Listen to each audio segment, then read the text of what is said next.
Well, hello there, and welcome. Talking Rugby Union this week, the Sedgley Truck. I'm Senior Mash. A very interesting weekend of rugby that I'm going to be thrilled to talk to you about. Explore some great National League rugby, and of course, Europe. I think I understand what's going on, and I think I understand who's in the last 16. And I've got some predictions about who are going to be in the last 8. So let's see what's in store. And for me, Substack has been the vehicle that I've started to use. So if you like what I'm doing with Senior Mash on rugby, then why not subscribe, give it a thumbs up, make a comment, give it a like. The team at Talking Rugby Union also put this on the YouTube channel and different socials, and I've got to say many thanks to all of those who are listening, who are watching, and who are contributing. It's really very much appreciated. And one of my favourite things about rugby is respect, and what respect I have to give to Matt Riley. Sedgley Park legend, the Sedgley Truck, 450 appearances. What an achievement. And Sedgley came away with a win in National 1, so well done all. Matt certainly enjoyed his special day and had plenty of friends and family around him for it. And it was good to see both Glenn Hutton and Gareth Lyons taking the photographs at the game. Absolutely superb. What a record, what an achievement. So much time for this fella. And there's no doubt about it, he deserved to be the Rugby Paper's Player of the Match, National League Rugby's Player of the Match. And as Sedgley Park reported themselves, he made his debut in December 2006. Matt holds the record for the most appearances for a single club in the professional era in the UK and across the Channel. What an achievement, Matt. Massive respect. National League Rugby continues to thrill.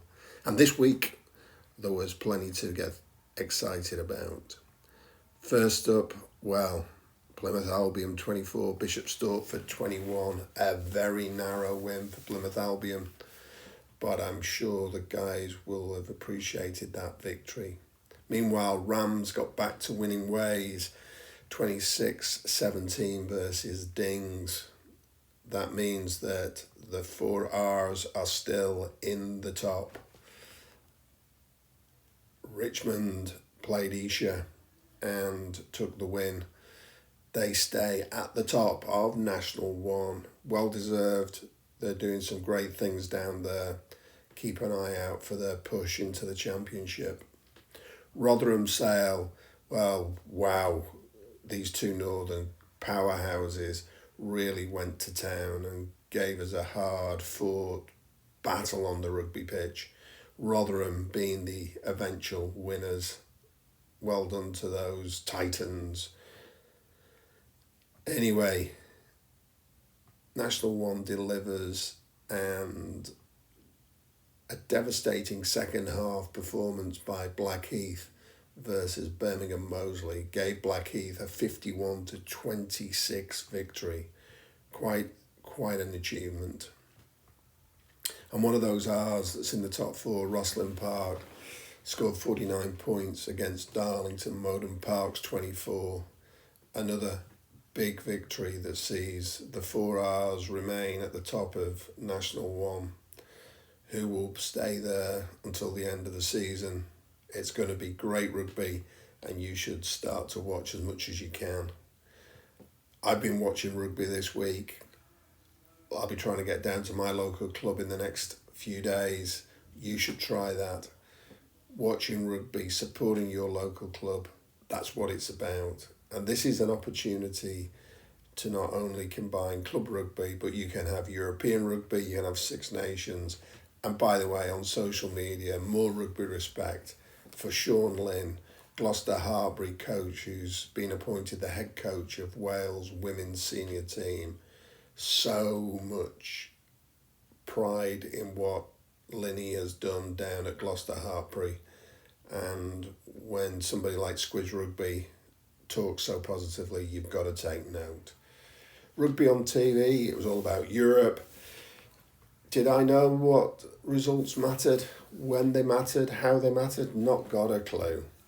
But I enjoyed watching the TV and I enjoyed the rugby.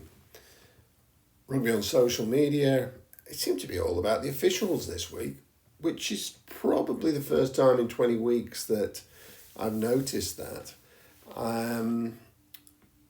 Interesting calls. And European rugby does give different nationality referees than some of us are used to, and their interpretations are different. Sam Jess, a great young rugby writer following Bath,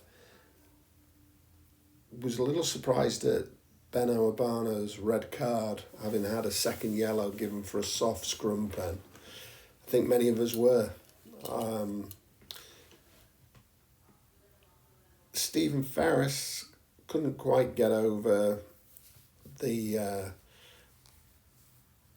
turnover that Quins achieved against Glasgow before Caden Murley stormed down the wing to score a try. It did look ever so slightly offside to me, and he is right, the referee was not that far away from that call. It did have an impact on the final result, so Andy Good backed that up a little bit when he said that Glasgow got a rough ride from the French ref. I think that's true. Are Glasgow used to dealing with French refs? Interesting to think about that.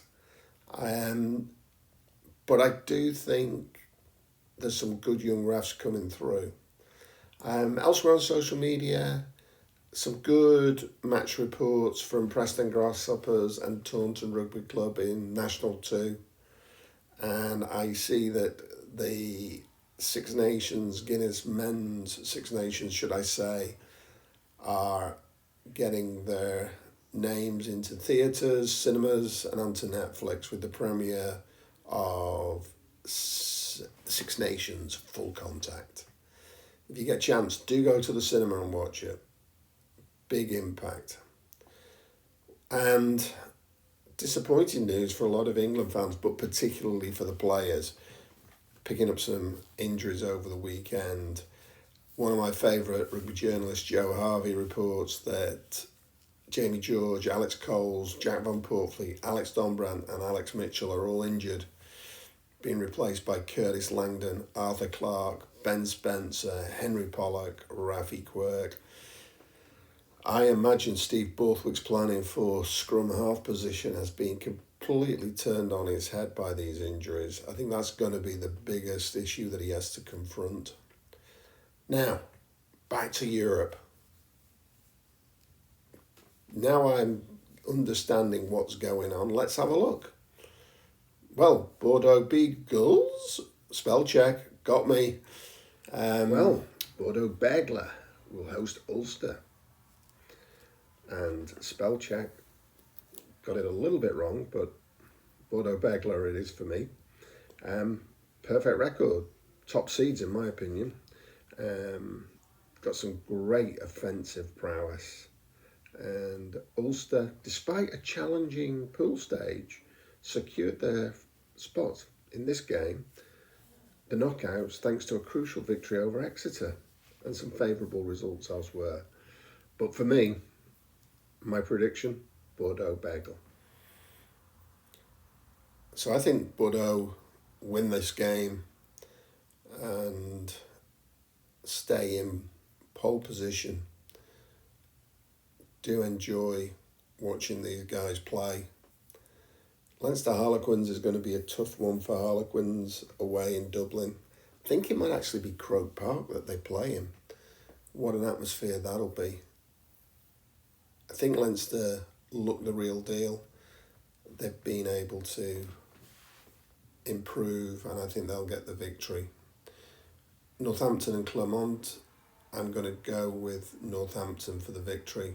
I've been impressed by what they're doing.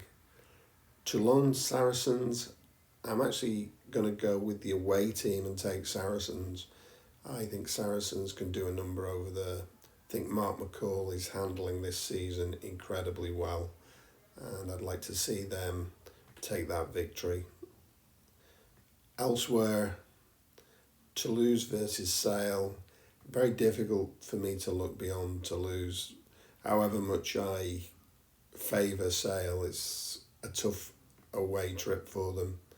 They'll be up for it, and whether they've got the game plan to take on Toulouse, we shall see. But my prediction, Toulouse to take that victory. Castres Benetton is probably one of the surprises of the last 16. Congratulations to both of them for making it. And I'm going to stick my neck out. I'm going to go with the away team. I'm going to go with Benetton. And I just have a feeling that that's going to happen.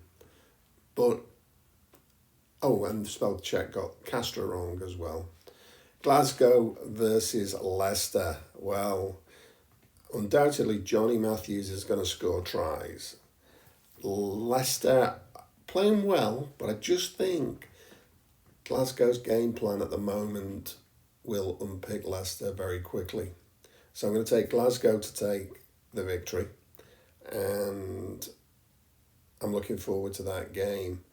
La Rochelle versus Munster gives me an interesting dilemma. Ronan O'Gara, obviously, there's a lot of passion around this fixture, but I do think Mike Haley should be in the Lions squad. Is playing exceptionally well this season, and in Mike I trust, and I'm going to take Munster to take the victory. So that's how I see it. Last week's predictions were about the England squad, and sorry to see Jamie George injured, and also Alex Mitchell, who were in my selections. I'm sure Curtis Langdon and Jack Van Portfleet will step up. Difficult time for Borthwick. British and Irish Lions, no real changes from what I can see. I just really do hope that Andy Farrell might listen to me occasionally. Very much doubt it, but let's hope so. And it'd be great to see Mike Haley and Johnny Matthews make the British and Irish Lions. I'll keep updating my predictor for the British Irish Lions. A lot of you are having great fun at how my squads emerge. So my next roundup, I'll take you through from September to the end of January, so you can see how my predictions have changed. And no Max, no Johnny, still no Melbourne. Max Llewellyn is not in the Wales squad. What on earth is Gats playing at? And no Johnny Matthews in the Scottish team, Scottish squad. Gregor, what's going on? I really think those are two glaring omissions from the squads that I've seen. No doubt you've got some other folk that you thought should be in various Six Nations squads. Put them in the comments. Let me know. I'm really interested. Don't forget to subscribe, like, because I look at rugby differently, and I hope you enjoy these thoughts. And here we go. No Melbourne. But just look at those blue skies. Look what you're going to be missing.